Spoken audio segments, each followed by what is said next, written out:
Habíamos pensado que tomara primero la palabra el compañero Jorge, pero en vistas de que ya contamos con la presencia de la compañera Rubí Olvera, yo sugiero que, como el tema de la compañera Rubí Olvera del Centro de Derechos Humanos Seferino Ladrillero es también un poco la ley Erubiel, más centrada en la cuestión de cómo la ha trabajado el Centro de Derechos Humanos Seferino Ladrillero, que ha sistematizado de manera muy detallada la ley Erubiel junto a las luchas territoriales que se están dando en el Estado de México, destacadamente Xochicuautla, el mismo Atenco, Huitzilapan, San Francisco Magú, otras luchas por la defensa del agua también. Yo sugiero que le pasemos la palabra a la compañera Rubí Olvera, a la que le agradecemos su presencia. ¿Qué tal? Buenos días a todos, muchas gracias por su presencia, una disculpa por la tardanza. Y bueno, pues en un contexto como el que se vive hoy en día en el Estado de México, en donde vemos a la comunidad de Atenco con grandes problemas de violación a derechos humanos, no solo en 2001 y en 2006, sino que en las últimas semanas se ha presentado el acoso por militares en el territorio de Atenco, de Nexquipaya, de Tocuila.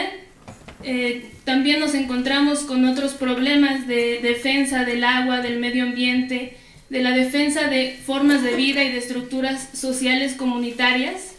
Justamente en ese contexto, el 17 de marzo del 2016 se aprueba por el Congreso Local del Estado de México la Ley Erubiel.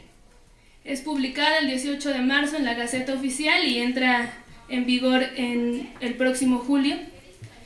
Primero me gustaría contarles a todas y a todos que esta ley fue llamada mediáticamente Ley Atenco, pero rebautizada por los compañeros de la comunidad de Atenco como Ley Erubiel, justamente señalando al responsable de proponer esta ley, y es en este sentido que se rebautiza, que se cambia el nombre.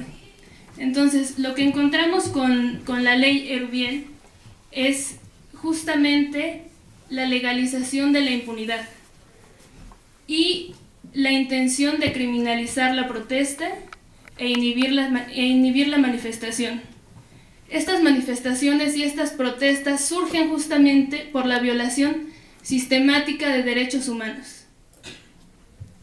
Bueno, pues consideramos desde el Centro de Derechos Humanos Seferino Ladrillero que esta ley promoverá la violación de derechos humanos, de la libre expresión de ideas, de la libertad de manifestación, de la libertad de asociación. También atacará la integridad personal y, bueno, pues finalmente encontramos muy peligroso que va a estar violentando el derecho a la vida. ¿Por qué decimos esto? Porque los policías podrán decidir en una manifestación de forma muy subjetiva, porque la ley no menciona bajo qué criterios específicos los cuerpos policíacos van a poder decidir cuando una manifestación sea legal o ilegal. En ese sentido, los policías, como todos sabemos, que no cuentan con la capacitación necesaria porque el gobierno no invierte en eso, podrán decidir si una manifestación es ilegal. Cuando un policía encuentre ilegal una manifestación, podrá hacer uso de la fuerza pública, pero el asunto aquí es que podrá hacer uso de armas letales. Se legaliza el uso de las armas de fuego, de las camisas de fuerza, y hay otra cosa que también nos preocupa. Cuando una persona que sea detenida por un policía o que vaya a ser detenida por un policía intente huir, va a pasar lo que se llama ley fuga, es decir, el policía va a considerar que esto atenta contra la paz pública, incluso atenta contra su propia vida, y podrá dispararle. Es por eso que decíamos que pone en riesgo el derecho a la vida misma. Por otro lado, también esta ley legaliza la impunidad porque solo menciona que serán considerados responsables los cuerpos policíacos inmediatos, los que lleven a cabo la acción, y los mandos inmediatos. Sin embargo, como bien mencionaba la compañera, en 2006 hubo quienes dieron órdenes, hubo quienes estaban arriba de esos cuerpos policíacos y quienes dieron las órdenes para ejecutar tales acciones. Justamente con esta ley se rompe la cadena de mando, es decir, solo serán responsables quienes lleven a cabo las acciones, los cuerpos policíacos inmediatos.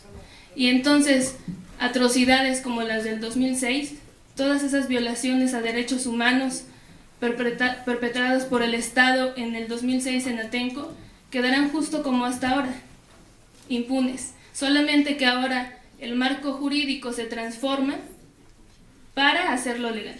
No solo legítimo, sino legal.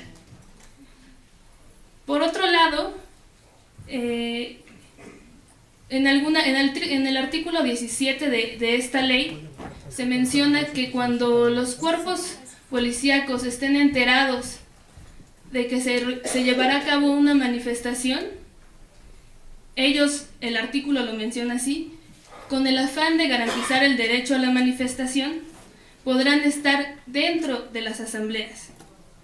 No es complicado darnos cuenta que esto puede interpretarse más como acoso, hostigamiento, infiltración.